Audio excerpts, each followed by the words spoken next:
बच्चों, भूगोल में चैप्टर फर्स्ट मानव भूगोल प्रकृति एवं विषय क्षेत्र है, जिसमें से प्रमुख जो चीज़ें हैं वो मैं आपको बता रहा हूँ। पहला है प्रमुख परिभाषाएं, जिसमें से 3 परिभाषाएं रहती हैं। पहला फ्रेडरिक रेडजेल, दूसरी एलन सैम्पल और तीसरी आती है विडाल डी लाप्लास की।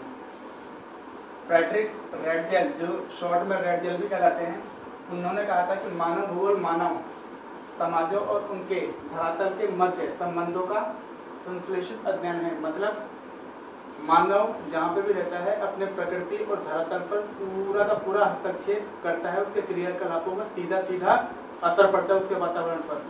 तो जो मानव के द्वारा किए गए जितने भी कार्य हैं जिसका असर पृथ्वी के धरातल और उसके वायुमंडल पर पड़ता है, उससे हम मानव भूगोल कहते हैं रेडजेल के अनुसार। दूसरा एलन सैम्पल ने कहा था, जो दूसरी परिभाषा है एलन सैम्पल, उन्होंने कहा था कि मानव भूगोल चंचल मानव और अस्थायी पृथ्वी के पारस्परिक परिवर्तनशील संबंधों का अध्ययन है। मानव भूगोल चंचल मानव कभी भी स्थिर नहीं रहता, वो कुछ ना कुछ करता रहता है, ठीक है। और अस्थायी पृथ्वी में भूकंप, ज्वालामुखीय अपरदन क्रियाएं और जितनी भी क्रियाएं होती हैं, जैसे सुनामी आना, बारिश आना, मौसम चक्र का बनना, जल चक्र का बनना, वायुमंडल में तूफान आना आदि सारी चीजें अस्थायी पृथ्वी का द्योतक होता है, मतलब अस्थायी पृथ्वी के अंतर्गत आता है, ठीक है। मौसम चक्र भी इसी में आता है। तो चंचल मानव और अस्थायी पृथ्वी के पारस्परिक परिवर्तनशील, मतलब जो भी परिवर्तन होते हैं वो कभी भी स्थिर नहीं होते, ठीक है। इसलिए चंचल मानव और अस्थायी पृथ्वी के बीच में जो भी इंटरगेशन होता है या जो भी अंतर आता है वो सारा क्या होता है, मानव भूगोल के अंतर्गत आता है। मतलब मानव जो भी कार्य करता है उसका सीधा सीधा असर उसके धरातल पर पड़ता है, यानी उसकी पृथ्वी पर पड़ता है। इसलिए मानव भूगोल में मानव और पृथ्वी के बीच के संबंध को दिखाया जाता है कि मानव के द्वारा किए गए कार्यों का उसके धरातल पर क्या प्रभाव पड़ता है, यही द्योतक होता है। मानव भूगोल की ये 2 परिभाषाएं एक ही बात कह रही है कि मानव समाज का उसके धरातल पर पड़ने वाला प्रभाव का जो अध्ययन होता है उसे ही हम मानव भूगोल कहते हैं। तीसरी परिभाषा है तीसरा नियम है विडाल डी लाप्लास का मानव भूगोल।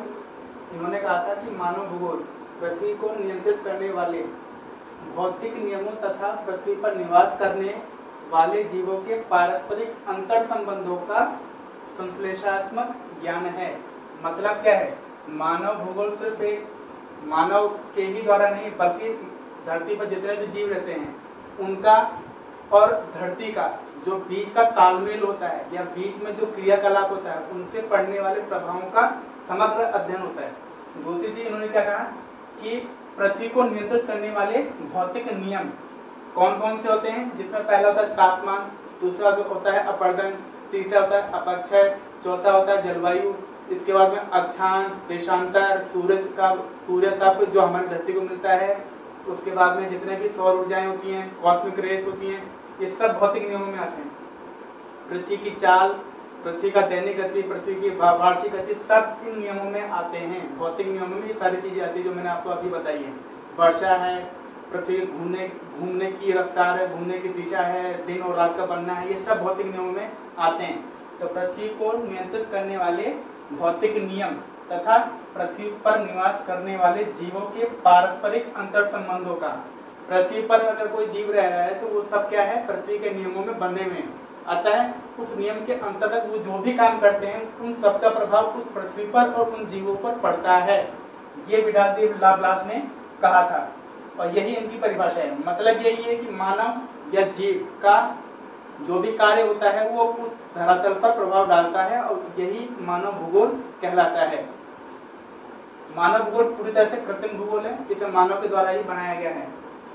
और तीसरी एक इम्पोर्टेंट चीज है जो फ्रेडरिक रेडजेल थे, उनके द्वारा लिखी गई किताब का नाम एंथ्रोपोजियोग्राफी था। इसे लाइब्रेरी में हम मिलकर पढ़ भी सकते हैं और ये सवाल 1 नंबर का आता भी है। तो ये 3 परिभाषाएं थी जिनको हमने अभी देखा। तीनों को कहने का एक ही मतलब है कि मानव के क्रियाकलाप और पृथ्वी या उसके धरातल के मध्य जो भी अंतर संबंध होते हैं या जो भी क्रियाकलाप होता है उनका अध्ययन जो होता है वही मानव भूगोल कहलाता है।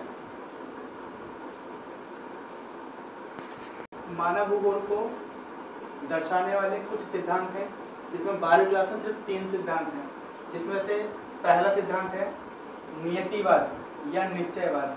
नियतिवाद जो नियति में लिखा हुआ है, भाग्य में लिखा हुआ है, वही होगा। तो इसमें कहा गया है कि प्रकृति निश्चित मात्रा में हमें संसाधन प्रदान करती है या मानव को संसाधन प्रदान कराती है, जिसका उपयोग करके मानव अपने जीवन को निर्वाह करता है। इसमें पूरी तरीके से मालिक प्रकृति है और मानव प्रकृति का दास होता है और प्रकृति मानव की मालिक होती है। तो अतः इसमें ये कहा जा सकता है कि प्रकृति के नियमों के अनुसार ही मानव अपने जीवन को निर्वाह करता है, पूरी तरीके से प्रकृति का वर्चस्व होता है, इसीलिए मानव प्रकृति का दास कहलाता है इस नियम में। निश्चयवाद या नियतिवाद का मतलब होता है जो नियति में लिखा होगा वही होगा। तो प्रकृति ही तय करती है कि किस जाति के साथ में या किस जीव के साथ में क्या होना है, इसीलिए पूरी तरीके से प्रकृति का वर्चस्व माना जाता है। इस सिद्धांत के समर्थक में फ्रेडरिक राइटजेक और एलन सैम्पल थे। दूसरा सिद्धांत है संभववाद, जिसमें प्रकृति मानव की दास है, मतलब इसमें प्रकृति मानव को खूब सारी संभावनाएं संसाधन के रूप में देती है। उन संसाधनों का इस्तेमाल करके मानव अपने आप को प्रकृति से ऊपर उठा लेता है और इतना ऊपर उठा लेता है कि मानव जैसे चाहे प्रकृति को मोड़ सकता है। इसीलिए इसमें उल्टा हो जाता है, नियतिवाद का उल्टा संभववाद में हो जाता है कि प्रकृति मानव की दास हो जाती है। इसमें मानव प्रकृति का दास था और संभववाद में प्रकृति मानव की दास हो गई है, मतलब उल्टा हो गया है। इसमें प्रदूषण और ऐसी कई सारी समस्याएं हो जाती हैं। मानव के द्वारा जितने भी कार्य होते हैं उसका पूरा प्रभाव उसकी प्रकृति, उसके पर्यावरण और धरातल पर होता है। तो कुल मिला के कहने का मतलब यही है कि संभववाद में संसाधनों का उपयोग करके मानव बहुत आगे बढ़ जाता है और इतना आगे बढ़ जाता है कि वो प्रकृति को अपने हिसाब से तोड़ मरोड़ सकता है। इस सिद्धांत के समर्थन में किरचॉफ, विडबैक और थॉमस और विडाल डी ला ब्लास जैसे समर्थक थे, भूगोलवेत्ता थे। तीसरा सिद्धांत बता दूं, तीसरा नियम है नवनियतिवाद, जिसको नवनिश्चयवाद या साम्यवाद भी कहा जाता है। इस सिद्धांत के दूसरे नियम भी हैं। पहला रुको और जाओ या ट्रैफिक लाइट का नियम भी कहते हैं। मतलब क्या होता है इस सिद्धांत का कि प्रकृति, इस नियम के अनुसार प्रकृति पहले अपने आप को संसाधनों को मानव के लिए प्रदान करती है, फिर मानव उन संसाधनों का तब तक उपयोग करता है जब तक वो उस प्रकृति में मौजूद हैं। जैसे ही संसाधन खत्म हो जाते हैं प्रकृति कहती है रुको, और जैसे ही वो ठहराव की स्थिति आती है प्रकृति अपने उस जगह पर या उन संसाधनों को भरने का काम करती है, और जैसे ही वो दोबारा संसाधन भर जाते हैं फिर प्रकृति कहती है जाओ। अर्थात जब तक संसाधन कम हो जाते हैं तब प्रकृति मानव को संकेत देती है कि रुके रहो, और जैसे ही संसाधन दोबारा भर जाते हैं तो कहती है कि उसका उपयोग करने के लिए आप जा सकते हो। ट्रैफिक लाइट का नियम भी क्यों कहते हैं इसको, क्योंकि जैसे जैसे मानव किसी संसाधन का उपयोग करता है उन संसाधनों की कमी होने लगती है। तो एक स्थिति ऐसी आती है कि वहाँ पे संसाधन या तो न्यून हो जाते हैं या खत्म हो जाते हैं। तो ट्रैफिक लाइट की जो लाल बत्ती होती है प्रकृति का संकेत होता है कि रुक जाइए। लाल का मतलब होता है रुकना ट्रैफिक लाइट के सिग्नल के हिसाब से। तो रेड बत्ती होती है, तो रेड जैसे लाल बत्ती होती है मानव रुक जाता है, और धीरे धीरे धीरे धीरे पीली बत्ती होने लगती है, मतलब संसाधन भरने लगते हैं, और जैसे ही संसाधन पूरी तरीके से भर जाते हैं हरी बत्ती का सिग्नल हो जाता है। तो इसीलिए इसको ट्रैफिक लाइट का नियम भी कहते हैं और रुको और जाओ का सिद्धांत भी कहते हैं। और साम्यवाद इसलिए कहा जाता है क्योंकि यह नियतिवाद और संभववाद के बीच का रास्ता है। ना तो कोई किसी का मालिक है, ना ही कोई किसी का दास है, दोनों ही दोस्तों की भांति रहते हैं। प्रकृति और मानव दोनों ही इसमें दोस्तों की भांति रहते हैं, दोनों एक दूसरे के बिना नहीं रह सकते, और जो की बात लगभग सत्य भी मानी जाती है।